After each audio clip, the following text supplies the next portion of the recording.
Walaupun banyak LSM hebat, kelompok-kelompok kemasyarakatan yang hebat di dunia, tapi saya belum pernah mendengar program salah satu atau kumpulan mereka programnya membuat dunia nggak menangis lagi. Wih, perlu duit berapa banyak triliun itu. Tapi program papa kita seperti ini. Kok nggak ada yang ngamen lagi? Saya ulangi lagi. Program papa kita itu dahsyat. Membuat dunia tidak menangis lagi, saudara. Ini programnya nggak main-main. Betul?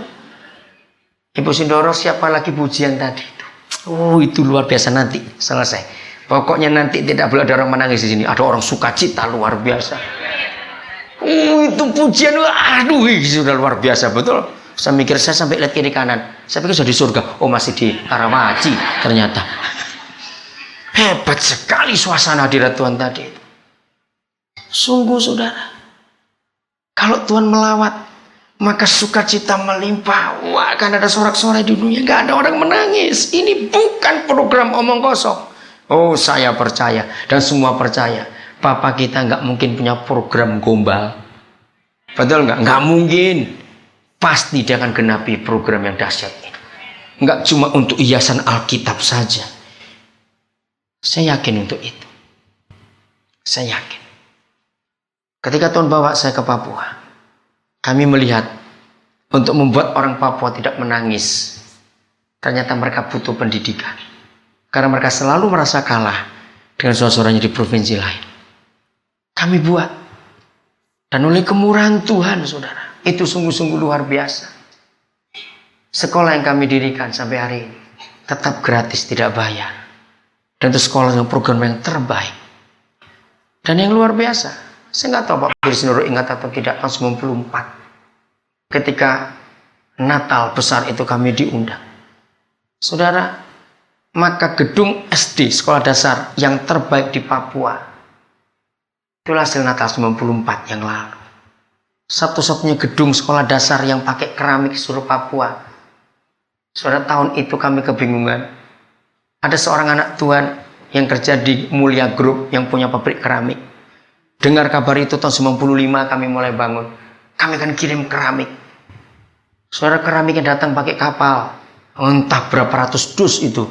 Karena ini sekolah yang 10 ruangan. Kami bingung, gak ada tukang bisa pasang, saudara. Di situ kami jadi belajar. Maka itu kalau minta mikir. Sampai sudah jadi gedungnya, keramik gak bisa dipasang. Karena gak ada tukangnya. Gak ada yang alat potongnya juga di situ. Itu tahun 95, bayangkan. Di Nabire. Akhirnya kami datangkan tukang keramik dari Jawa. Harus import, saudara. Dan tukang ini nggak pulang sampai hari ini. Jadi kaya raya, jadi tukang keramik di sana. Gereja, masjid, dia pasang keramiknya semua. Namanya Pak Yanto. Sampai hari ini masih di sana. Jadi keramiknya nganggur hampir 1 tahun karena nggak ada tukangnya. Jadi waktu itu, sekarang sudah banyak sekolah pakai keramik. Tapi waktu itu ini satu-satunya. Dan puji Tuhan bisa gratis sampai hari ini. Dan kami percayakan tetap gratis sampai Yesus datang. Supaya orang Papua tidak menangis lagi. Itu salah satu cara yang Tuhan berikan kepada kami. Saya nggak tahu Roh Kudus beri suara beban apa masing-masing itu. Jadi percayalah program ini pasti akan terjadi bagi kemuliaan Tuhan. Hebat sekali. Terus, dan aib umatnya akan dijauhkannya dari seluruh bumi.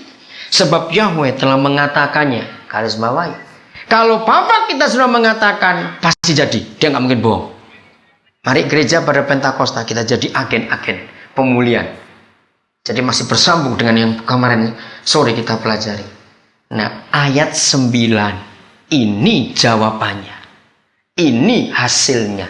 Ini bentuk konkret dari program Papa kita yang sudah ribuan tahun itu pada waktu itu. Pada waktu kapan? Ya pada waktu pesta itu sudah berjalan. Ada makanan yang bergemuk, yang bersumsum, anggurnya tua benar, disaring lagi. Wih, nggak bisa bayangkan enaknya kayak apa ini. Saudara, pada waktu itu orang akan berkata, nah orang di sini bukan kita, karena kita yang buat pesta. Amin. Sebagai gereja Tuhan, kita yang buat pesta. Orang itu yang berkata, yang di luar sana. Maka itu saudara, kalau kita melihat situasi yang makin tidak enak. Kemarin saya menangis ketika dengar berita Pendeta Damanik dari Sulawesi Tengah divonis 5 tahun. Padahal dia nggak salah. Pendeta ini nolong saudara. Waktu kerusuhan Poso, dia itu nolong. Tahu dia ditangkap dan dihukum 5 tahun. Ketika anak pertamanya perempuan, baru kelas 1 SMP, dia buat kaset. Saya menangis dengar pujian itu. Bagaimana dia mendoakan papanya di penjara, hanya gara-gara nama Yesus.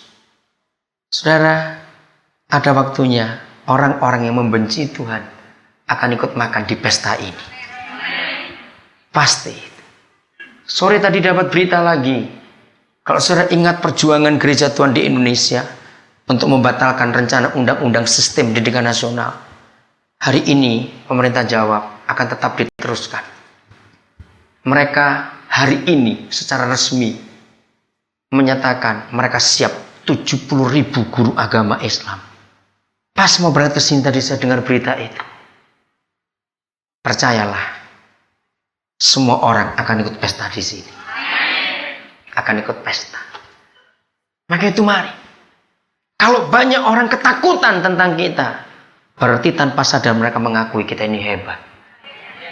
Betul enggak? Kalau kita nggak hebat, untuk apa ditakuti?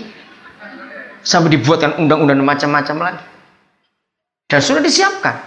Setelah undang-undang sistem pendidikan nasional, akan muncul undang-undang kesehatan. Mereka takut betul. Tapi kita bersyukur. Tetap kasih kekuatannya nggak bisa dikalahkan oleh apapun juga.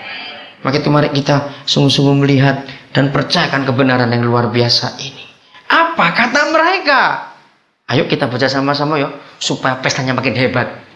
1, 2, 3. Sesungguhnya inilah Tuhan kita yang kita nanti-nantikan, supaya kita diselamatkan. Inilah Yahweh yang kita nanti-nantikan. Marilah kita bersorak-sorak dan bersuka cita oleh karena keselamatan yang diadakannya. Oh, luar biasa. Mereka yang berkata, bukan kita. Ini Tuhan yang kita nanti-nantikan. Maka itu gereja, pada pesta Pentakosta ini siapkan. Bahwa kita latihan mulai hari-hari ini. Belajarlah di rumah buat pesta dengan 100 orang. Sudah bisa tambah 200 orang. Lama-lama ribuan orang. Uangnya siapa? Jangan takut, uangnya papamu. Kita cuma suruh melaksanakan saja. Hanya orang pelit yang sibuk cari uangnya siapa itu. Maaf, jangan marah saya ngomongin. Papa kita tidak menyuruh kita pakai uang kita. Dia tahu kita nggak punya uang, jangan sombong. Yang dia minta, kita siap tenaga saja. Oh siap kalau cuma tenaga saja. Amin. Orang pelit pasti takut dengar ini. Uangnya siapa nanti? Kami buat pesta untuk orang Papua. Sudah 8 tahun suara sekolah nggak bayar. Orang berkata gila, di mana-mana mau buka sekolah itu kesempatan cari duit. Tapi inilah Tuhan. Maka itu kami sudah buktikan 8 tahun ini pesta terus berjalan. Sampai pemerintah heran. Saudara, yang ngajar untuk anak-anak Papua, ngajar SD, ngajar SMP itu ada yang S2, saudara. Mereka heran, S2 ngajar SD dan SMP. Iya. Dari hampir 20 orang guru SD kami, 14 itu S1. Kepala sekolah SMU yang akan kami siapkan 2 tahun lagi, itu nanti S2. Jadi nanti ini sekolah pertama SMU di Papua yang kepala sekolah itu S2. Sekarang dia masih kuliah di Manado. Kami buat pesta betul-betul. Maka itu kami gak pernah takut. Sebab bukan uang kami. Dia tahu kami gak punya uang. Dia yang menyediakan kalau kita mau bergerak saja. Dan ini sungguh luar biasa. Hari Jumat saya baru pulang dari Kecamatan Kerayan. Saya membaca satu surat dari salah seorang anak yang kami sekolahkan. Kami buka TK dan SMU Kristen di sana. Saudara, mereka selalu punya konotasi. Kalau orang pedalaman sekolah swasta, pasti nggak diterima di perguruan tinggi negeri. Itu memang sudah satu trademark di negara ini. Tapi surat anak itu namanya Imo Chan, orang Dayak ini. Dia semester 3 Dan semester 4 IP-nya 3,59.